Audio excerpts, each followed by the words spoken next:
సమస్తమును ఖండించబడి వెలుగు చేత ప్రత్యక్షపరచబడును. ప్రత్యక్షపరచబడినది ఏదో అది వెలుగే కదా. అందుచేత నిద్రించుచున్న నీవు మేలుకొని మృతుల్లో నుండి లెమ్ము, క్రీస్తు నీ మీద ప్రకాశించినని ఆయన చెప్పుచున్న దేవునికి మహిమ కలుగును గాక.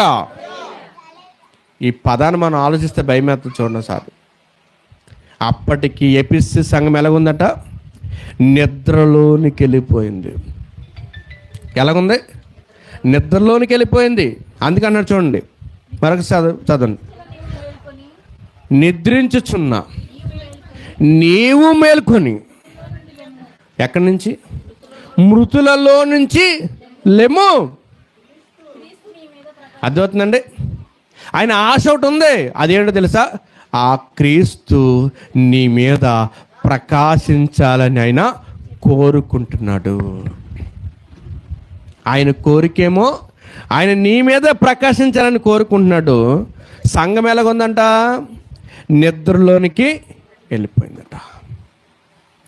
సేమ్ చూడండి ఒకసారి.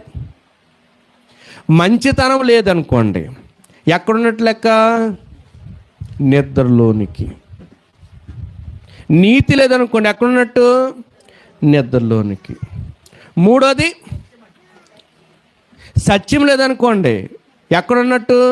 నిద్రలోనికి. ఇవి లేకుండా సంఘంలో ఉన్నారండి వీళ్ళు. ఇవి లేకుండా ఎలాగున్నారు?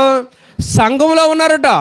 అందుకంటున్నాడు, నిద్రించుచున్న నీవు మేల్కో, నిద్రించుచున్న నీవు మేల్కో. ఎవరు మేల్కోవాలండి? నిద్రావస్థ ఉంటుంది కదా చాలామందికి. ఉండదండి నిద్రావస్థ.